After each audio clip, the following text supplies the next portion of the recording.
Virtual instruments have become an important aspect of creating music in the modern recording studio.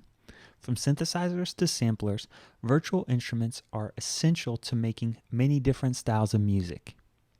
I'm going to demonstrate a functionality that might be easily overlooked by many users. This functionality is the multi-out capability of a virtual instrument. So if you've been kind of stuck in a rut or haven't been feeling very creative with virtual instruments, this kind of functionality is going to give you a lot more creativity and be able to do a lot more different things with the virtual instrument. To demonstrate this, I'm going to start out by showing you how to do it with Toontrack EZDrummer. So here I have my recording session in Pro Tools, but this applies to almost any DAW that you want to use. What you need to do is bring up an instrument track. So go to New, Track New. I'm going to go ahead and make this a stereo instrument track. Create it. You'll see it show up right here. I'm going to go ahead and click on it. Name it EZD for EZDrummer. Now if I switch over to my mix view, what you're going to see is my track. I'm going to go ahead and insert the Toontrack library as the first plugin slot on my track. So go to Instrument, go to EZDrummer, and here it comes up. If you're not familiar with Toontrack EZDrummer, it is a sample playback engine that also includes a library of multi-sample drums. Now how this works is if I bring up the mixer, this might give you a better idea. Toontrack recorded a drum kit, or actually multiple drum kits, in a recording session with the conventional microphone setup that you would see in a recording studio if you were going to record some acoustic drums.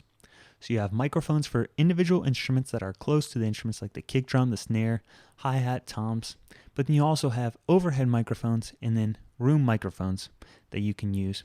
And what you do is there are samples for each of these tracks, and you trigger them by using MIDI notes.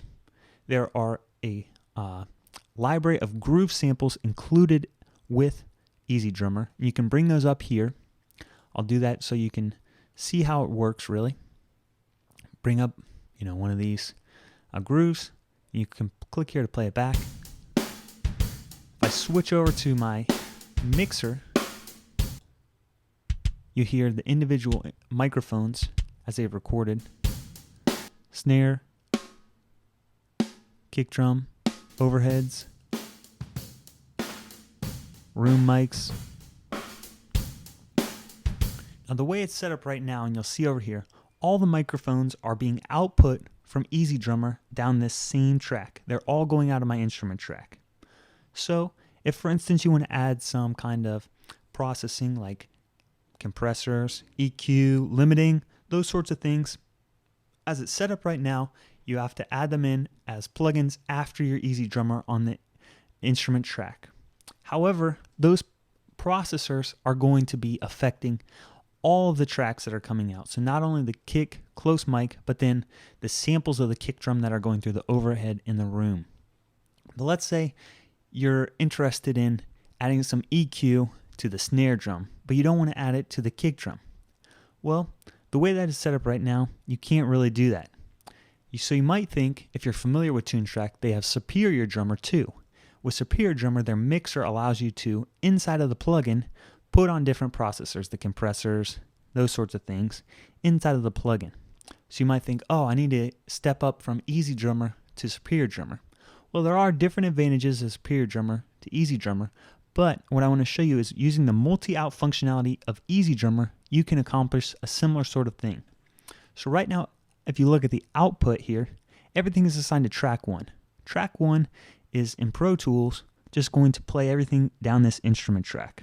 If I switch this now over, you see that there are 8 total ones, different tracks to use. So what you can do is just go over here to track 2 for your kick drum, track 3 for your snare, just like this. Overheads, I'm going to make track 4, track 5, I guess at the hi-hat, I'm going to go ahead and put that on my overhead track too, which is track 4. Great. Now, if I come over here to my Pro Tools session, I've got some auxiliary tracks already set up. So if I show these, I've got auxiliary tracks, and what you can do is use the auxiliary tracks to route audio out of your plugin out of your virtual instrument and then onto different tracks. So if you go to the input selector right here, you'll see normally you just have interface and bus, but now you have plugin, and EZDrummer shows up, and you have these tracks. You know, track 2 is EZ2, track 3, EZ3, just like that. And all you have to do is select the appropriate one that matches what you've got it set up inside of EZDrummer. Got 5. Now if I play back my groove, you see nothing coming out on my EZDrummer track and all the audio coming out on these auxiliary tracks. So now I can solo them. And also, then at this point you can add your different inserts in, different effects, or you can even have sends if you want to have a send to a reverb or a delay. Anything like that is now possible with EZDrummer.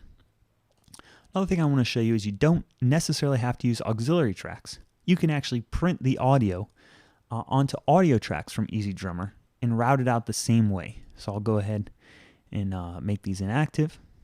Bring up some audio tracks that I've already got set up. Just like with the auxiliary tracks, you just go in, set the input to EZ2, plugin, EZ3. Right now I'm just going to record some of these. So if I now start recording, bring up EZDrummer, play it back.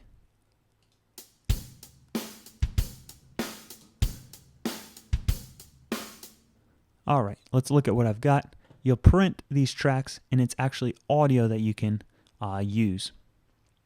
So EZDrummer is not the only sample library that has this functionality. So if I get rid of this, you can also do the same kind of thing in other things, like let's bring up Superior Drummer,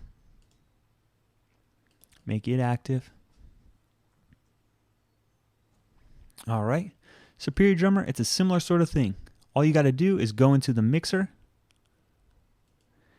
At the bottom, you have the output, 3, 4, 5, 6. You even have more options now, not just 8, but you can send it out to a total of 32 different tracks. These can either be mono or stereo, depending on how you set up your auxiliary tracks.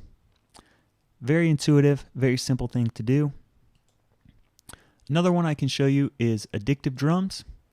This one works a little bit different, but it's again can accomplish the same thing. So when Addictive Drums come up, rather than having these tracks that you have to assign it to in the mixer, Addictive Drums is even a little bit more simple than that. It might not be as intuitive, but all you do is the output, you have an arrow right here, and these are going to be direct outputs from your mixer. And then what happens is in Pro Tools, there are stereo tracks over here and mono tracks over here.